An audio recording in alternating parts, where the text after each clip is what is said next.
केंद्र सरकारशी या ठिकाणी बोलून काय त्याच्यातला त्यांना रिलीफ मिळेल याची काळजी आमचं सरकार घेईल, आम्ही घेऊ. साहेब, खरीप हंगाम सुरू झाला असतानाही शेतकऱ्यांना अजूनही बँकांकडून लोन मिळत नाहीये. की बाबर ने राम मंदिर तोड़ा था और ये राम मंदिर लूट रहे हैं। उद्धव ठाकरे जी बीजेपी की चिंता क्यों कर रहे हैं?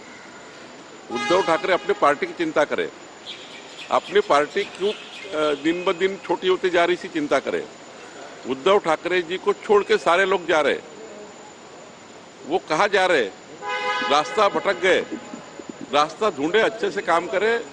अपनी पार्टी की चिंता करनी चाहिए। और भारतीय जनता पार्टी ने इस महाराष्ट्र को, इस देश को जिस प्रकार से हिंदुत्व को लेकर हमारे देश की राष्ट्रीय अस्मिता को मजबूत करने के लिए जिस प्रकार से हमारी पार्टी काम कर रही है, हमारी पार्टी विचारों के लिए काम करती है। हमारी पार्टी सत्ता से पैसे के लिए काम नहीं करती।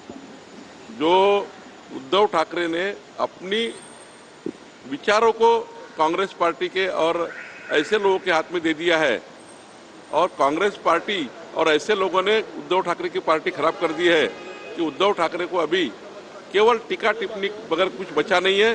केवल मन की भड़ास, अस्वस्थता और मन में आया हुआ जो उनका एक डर है, फियर है, वो कल पार्टी नहीं बचेंगे। जो फियर है वो बीजेपी के ऊपर रोष निकालकर अपनी भड़ास निकाल रहे हैं। लेकिन जनता ने सोच लिया है कि हिंदू सम्राट बाला साहेब ठाकरे जी की पार्टी जो धनुष्य बाण वाली है, यही विचारों को आगे लेके जाएगी। एक